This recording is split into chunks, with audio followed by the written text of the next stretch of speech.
हर हर महादेव। देवों के देव महादेव जी के चरण में प्रणाम। मेरा प्रणाम स्वीकार हो। गौरा पार्वती माता के चरण में प्रणाम। गणपत ललनमा के चरण में प्रणाम। सब गुरु भाई बहन के चरण में प्रणाम। माता पिता के चरण में प्रणाम। सब जीव जंतु के चरण में प्रणाम। मेरा प्रणाम स्वीकार हो। गुरु भाई बहन, मैं एक कथा सुनाने जा रही हूँ। इस कथा को पूरा सुनिए और रह जानिए। आधी नहीं, आधी सुनने में शिव गुरु का अपमान होता है, पूरा सुनने में ज्ञान होता है। इसलिए कथा को पूरा सुनिए और रह जानिए। हर हर महादेव, घर घर महादेव। एक बुढ़िया थी और एक उसकी बेटी थी। वो बेटी थी, वो बुढ़िया जंगल में रहती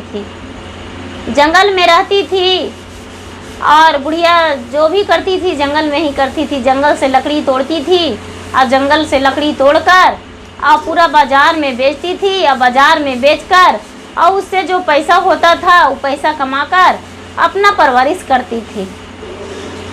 हर मंदिर जाती थी, मंदिर में जो भी चढ़ावा चढ़ता था वो चढ़ावा वो पूरा समेट कर घर ले आती थी और कहती थी कि हम दान पुण्य करते हैं, हम गरीबों को दान देते हैं, खाना खिलाते हैं, भोजन करवाते हैं। ऐसा कह के और वो बुढ़िया परवरिश करती थी। गांव गांव में घूरती थी और कहती थी लकड़ी के बहाने कि हम मंदिर में घूर जाते हैं, हम शिव चर्चा करवाते हैं, हम गरीबों को दान देते हैं, गरीबों को मदद करते हैं, मदद कीजिए। ऐसा कह के पूरा घर घर मांगती थी। उसे ऐसा सुनकर और लोग बहुत सारा उसको दान देते थे। वो बुढ़िया आती थी और अपने जो लकड़ी बेचती थी वो कहती थी कि हम तो लकड़ी बेच के अपना परवरिश करते हैं, लेकिन जो मांगते चाहते हैं वो अनाथ आश्रम में हम दान करते हैं, गरीबों को दान करते हैं, बुढ़िया लंगड़ा अंधरा को हम वस्त्र देते हैं। ऐसा कह के कुछ भी नहीं करती थी और जंगल में रहती थी।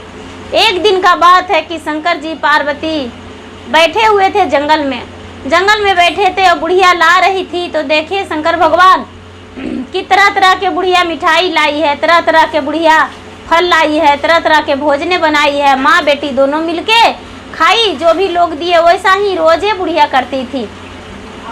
माता पार्वती बोले कि क्यों ना बुढ़िया के एक हम शौक दें कि जिससे बुढ़िया उससे परेशान हो जाए।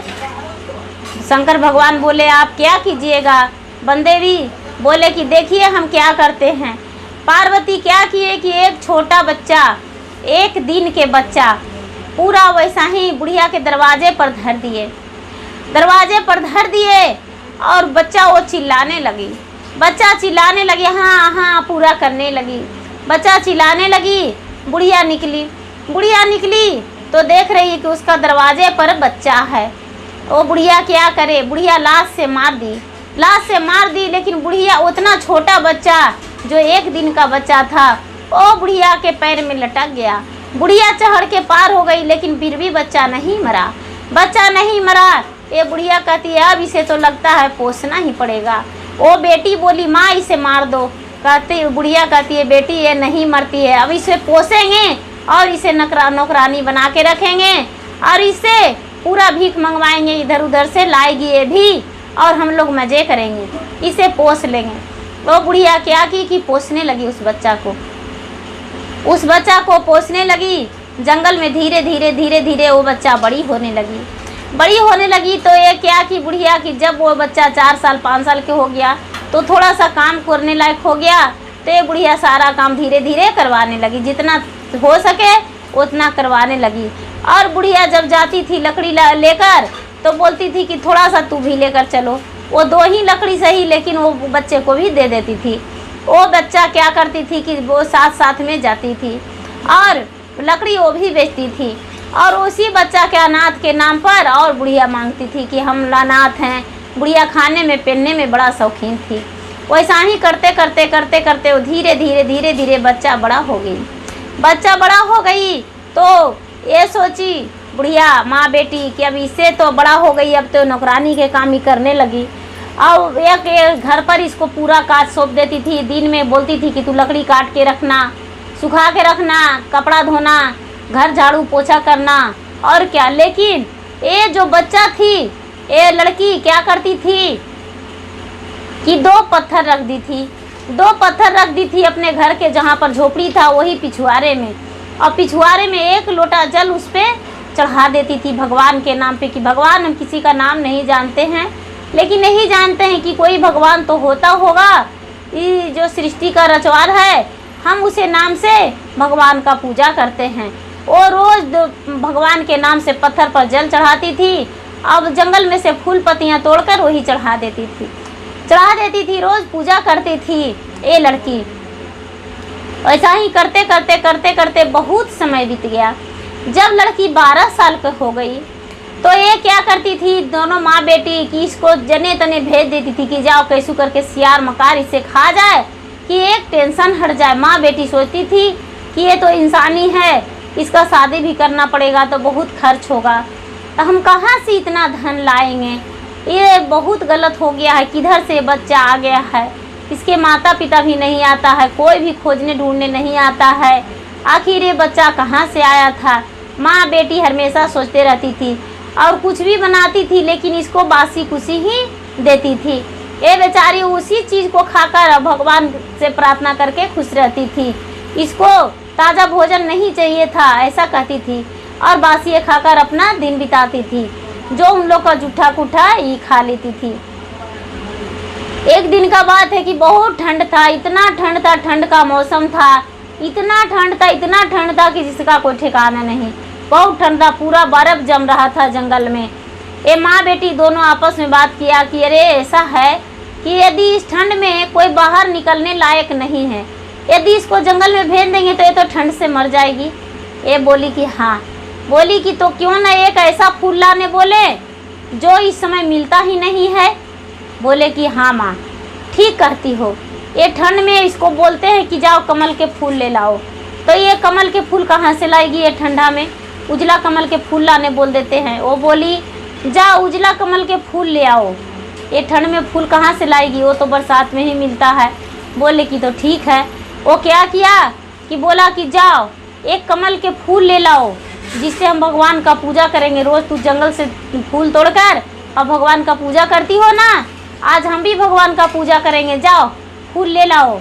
बोले कि ठीक है जाओ, और रात रानी का फूल ले लाओ जिसमें पूरा धमक लगे, और रात रानी का फूल ले और नहीं लेकर आएगी तो तू देहली मत लांगना, ये तुम्हारा कसम है। वो बेचारी सोची कि ठीक है, माघ का महीना है, जा रहे हैं ढूंढने। वो बेचारी याद बोला कि रात रानी याद रखना। ए रात रानी करते जा रही थी, करते जा रही थी, पूरा ठंड से काँप रही थी। एक से चलते उसका शाम हो रहा था। एक शंकर भगवान का वही वन में एक मंदिर था, वहाँ पर 12 महीना का 12 लोग बैठे थे। वो भगवान का रचना था, 12 लोग बैठे थे।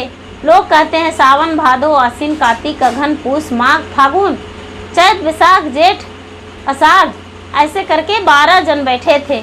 एक का नाम सावन था, एक का नाम भादो था, ऐसे करके 12 का महीना का 12 नाम था, 12 महीने का 12 नाम था। वहाँ 12 लोग बैठे थे। ये लड़के वो 12 आग जलाकर जंगल में ताप रहे थे उस मंदिर के बगल में बैठ के।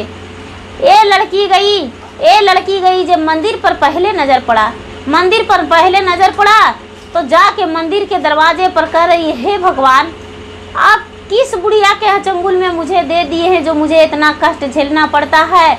देखिए तो भगवान, आपको ये भी दया नहीं लगता है, जिस दिन उस बुढ़िया के झोली में आप डाले उस दिन दया नहीं आया। मुझे कितना मारती है, कितना गालियाँ देती है, कितना मुझसे काम कराती है, नौकरानी बना के रखती है, ये आपको दया नहीं लगता है भगवान? आप थोड़ा सा भी तो रहम कीजिए।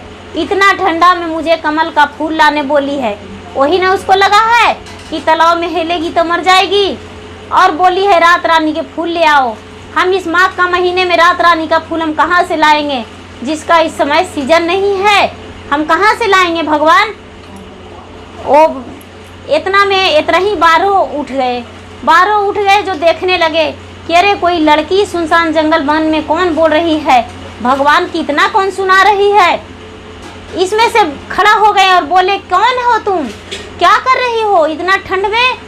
ये बोलते हैं, क्या कहूँ भैया, हमें भगवान ने जन्म तो दिए हैं लेकिन बहुत गलत कर्म लिख कर भेजे हैं।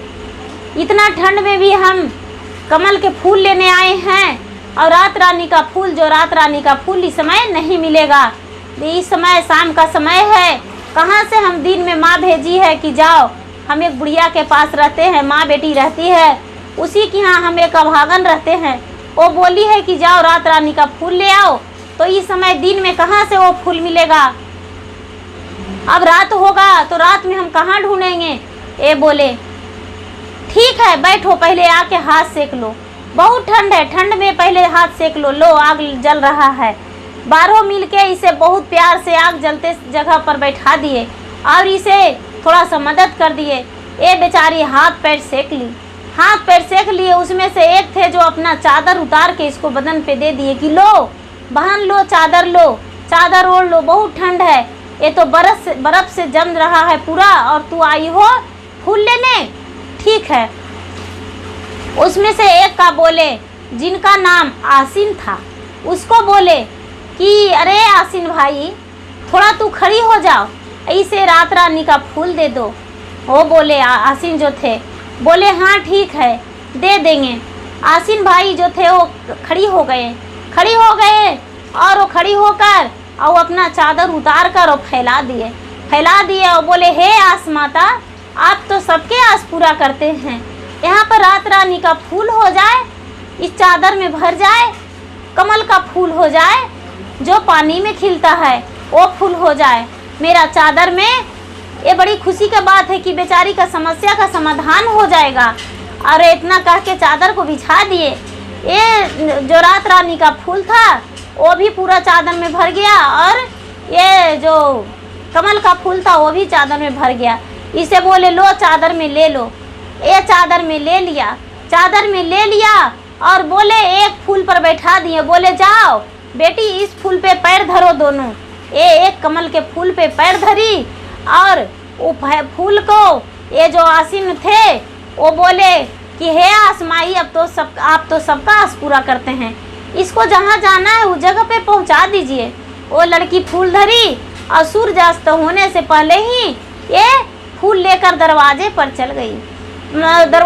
चल गई और माँ कह के आवाज़ दी। तो बुढ़िया सोची अरे ये चल आई कन्हू से करम जली, लो फूल तो लेकर आई नहीं होगी लेकिन मुंह दिखाने जरूर चल आई। देख रही है कि पूरा भर चादर, एक चादर भी नहीं ओढ़ ले है और भर चादर ओढ़कर और ये फूल लेकर आ गई है। ये बोले लो माँ फूल लाने बोली थी, हम ला दिए। बोली कहाँ से लाई हो?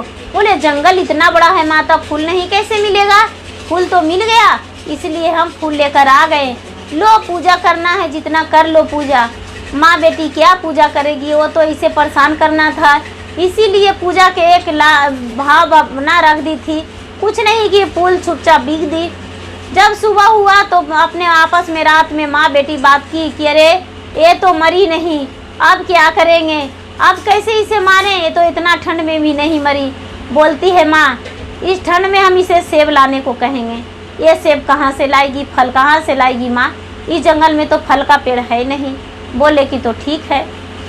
वो गए, वो बोली अरे जाओ खाली फूल का तो पूजा होगा नहीं, जाओ सेब फल ले आओ, उससे भी भगवान का पूजा करेंगे। ये लड़की बोलती है बहन हम इस सुनसान जंगल में से कहाँ से सेब लाएंगे। वो बोली नहीं जाकर लेकर आओ, यदि नहीं लेकर आएगी तो हम तुम्हें मार डालेंगे, मुंह मत दिखाना खाली हाथ। ये लड़की फिर से चल गई और वो उसी मंदिर के पास चल गई और फिर जाके भगवान के डांटने लगी, भगवान के क्रोधित करने लगी कि भगवान आप क्यों न मुझे अपने साथ रख लेते हैं, उस बुढ़िया के चंगुल में मुझे क्यों छोड़ दिए हैं, भगवान आप मुझे अपने साथ रख लीजिए। वहाँ पर लक्ष्मी, सरस्वती, ब्रह्मा, विष्णु खड़ी हो जाते हैं और बोलते हैं पुत्री तुम्हें क्या चाहिए, क्यों इतना परेशान हो, क्यों गुस्से में हो। वो बोलती है भगवान मुझे कुछ नहीं चाहिए, उस बुढ़िया को जंगल में मुझे क्यों छोड़ डाले हैं, मुझे इस ठंड में सेब लाने बोली, मैं कहाँ से ला के दूँ। विष्णु तुरंत उसे सेब का 2 फल दिए और बोले लो माँ बेटी को दे देना और बोल देना पूरा खा जाओ। ये बोली कि पहले तो बुढ़िया मुझे देख कर वो डांटेगी, फल तो पीछे लेगी। बोली जाओ बेटी जाओ सह लो, हम तुम्हारे मदद करने को लिए आने को लिए तैयार हैं। वो क्या किए कि चल दी बच्ची चल दी, वही फिर कमल के फूल पर बैठा दिए ब्रह्मा और बोले कि जाओ इस पर फूल पर चरण धरो। फूल पर चरण धर दी लड़की और फिर अपना कुटिया के पास पहुंच गई, झोपड़ी के पास पहुंची। बोली माँ माँ, ये बोलती है बुढ़िया हाँ करमजली आ गई। बोली हाँ माँ आ गए। सेब लाई? हाँ लाए। 2 सेब देखकर तो पूरा चिल्लाने लगी कि 2 ही सेब तुम्हें मिला। बोली माँ 1 सेब तुम 1 सेब दीदी दोनों मिलकर खा जाओ माँ, बातें नहीं बोलो फिर कल को ला देंगे। वो 1 सेब खाते खाते उसका पूरा रात बीत गया लेकिन सेब खत्म नहीं हुआ। एक जितना काटे उतना सेब बढ़े, पूरा जितना काटे उतना बढ़े, सेब खत्म नहीं हुआ। जब सुबह हुआ तो माँ बेटी कह रही है कि अरे ये सेब कहाँ से लाई है, ये तो सेब खत्म ही नहीं हो रहा है, हम भी ऐसा फल लाना चाहते हैं, ये क्यों कहाँ से लाई हो? ये बोले कि हमें जंगल से लाए हैं। एक मंदिर था, मंदिर के पीछे एक पेड़ है सेब का, वही सेब का पेड़ हम पेड़ में से तोड़ लिए 2 सेब और लेकर आए हैं। बोले इतना ही स्वादिष्ट फलता है? तो हाँ। ये लड़की चाहने लगी, ये माँ बेटी दोनों चलने लगी कि हम डाली भर ला के और जाके बेचेंगे बाजार में। तो वहाँ मंदिर के पास गई तो वहाँ फिर 12 भाई बैठे थे, सेब का तो कोई पेड़ था नहीं। जो बैठे थे तो बोले अरे मूर्ख, तूने ताप रहा है आग जला के, मुझे तापने दो, भला मुझे ठंड लग रहा है, तूने ताप रहा है। ये बोला अरे तू कौन है? बोला कौन है, मैं जंगल की रानी हूँ, मैं बुढ़िया हूँ, मैं जंगल में रहती हूँ, मैं लोगों की मदद करती हूँ, मैं पूरे सबको रक्षा करती हूँ, गरीबों को दान देती हूँ, कमाती हूँ दिन भर लेकिन खाती नहीं हूँ, मैं लोगों को दान देती हूँ, वही हूँ। ये बोले 12 मिलकर ठीक है तो मुझे भी दान दो, मैं भी एक गरीब हूँ। बोले क्या दान दूँ? एक डंडा तोड़कर और 12 को मारने लगे। 12 को मारने लगे। इतना ही में ब्रह्मा विष्णु महेश लक्ष्मी सरस्वती शंकर पार्वती 6 जन वहाँ पर खड़ी हो जाते हैं। कब बोलने लगे कि बुढ़िया तुम्हारा जो भी भेदभाव था तुम्हारा आज ही तक चला, अब नहीं चलेगा, तू सोच लो क्या करती हो और जैसा तू करती हो वैसा तुम्हें भोगना पड़ेगा। वो जो लड़की थी तुम्हारे पास वो कोई आम लड़की नहीं थी, वो परी थी, उस परी को हम तुम्हारे पास रखे थे, वो बनदेवी की लड़की थी, उसे हम तुम्हारे पास रखे थे, उसे तो तू अच्छा से संभाल नहीं पाई, रख नहीं पाई, उसे नौकरानी बना के रखी हो और कर रही हो हम गरीबों को रक्षा करते हैं। ठीक है गरीबों को रक्षा करती हो ना, तो तुम्हें सेब कैसा लगा? ये बोले क्या लगेगा, वो तो करमजली ले जाके दी थी तो वो तो हम खाए नहीं, इसीलिए अपने से तोड़ने आए हैं। बोले ठीक है सेब का पेड़ यहाँ पर है, तोड़ लो। जब सेब का पेड़ तोड़ने चली तो दोनों राक्षिनी बन गई और राक्षिनी बन के वन में पूरा इधर उधर भटकने लगी और जितना जिससे सबसे ठगती थी वो पूरा बाजार में जाके चिल्लाने लगी कि भाई मैंने कर्मों का फल पाया हूँ, मैं एक राक्षिनी बन गई हूँ, मैं राक्षिनी हूँ, मैं कर्मों का फल पाया हूँ। मैं जो जितना दान ले जाता था किसी को दान नहीं करते थे, किसी को कुछ नहीं देते थे, मैं एक राक्षिनी हूँ, मैं ही भज करती थी, मुझे कोई दान नहीं दो, उसे सच बुलाने लगा और राक्षिनी बन के वन में रहने लगी। और ये जो लड़की थी इसे क्या किए लक्ष्मी पार्वती सरस्वती सब मिलके और इसे एक राजकुमारी बना दिए कि ये लड़की को क्यों ऐसे रखेंगे, एक राजकुमारी बन के रह जाएगी तो अच्छा रहेगा। इस लड़की को एक राजकुमारी बना दिए और वही ओर से एक राजा का लड़का जंगल में शिकार करने आए, वही लड़की मिल गई रास्ते में, इसे देखकर वो लड़का मोहित हो गया। बोला अरे तू कौन हो, बहुत सुंदर दिखती हो। ये लड़की कहती है मैं भी एक राजकुमारी हूँ। लड़का बोला क्या तुम मुझसे शादी करोगी? ये लड़की बोली मैं तो तुम्हारे ही राह देख रहा था। ये लड़के बोले ठीक है तो मुझसे शादी कर लो। वहाँ पर ब्रह्मा विष्णु महेश सब देवतान मिलकर उस राजकुमार को राजकुमारी से शादी करवा दिए और राजकुमारी को उस राजकुमार के साथ चला दिया और माँ बेटी को राक्षिनी बना के और पूरे वन में भटका दिए, पूरे बाजार में पूरे शहर में भटका दिए। राक्षिनी बन के दोनों माँ बेटी भटकने लगी, क्योंकि पाप की थी तो पाप का उसका विनाश तो होना ही चाहिए, इसलिए पाप का घड़ा उसका भर गया तो पाप का घड़ा भर के फट गया। अब ये लड़की सती थी तो राजकुमारी बन के एक राजमहल में चल गई, क्योंकि ये तो कोई और नहीं थी, माता पार्वती का दी हुई संतान थी। इसलिए एक राजकुमारी बन के, रानी बन के और महल में चल गई रानी राजा के साथ। गुरु भाई बहन, जो जैसा करता है उसको मिलता है। मेरा वीडियो अच्छा लगे तो इसे लाइक कीजिए, शेयर कीजिए, सब्सक्राइब कीजिए। सब्सक्राइब करना ना भूलें, लाइक करना ना भूलें। धन्यवाद। हर हर महादेव, घर घर महादेव।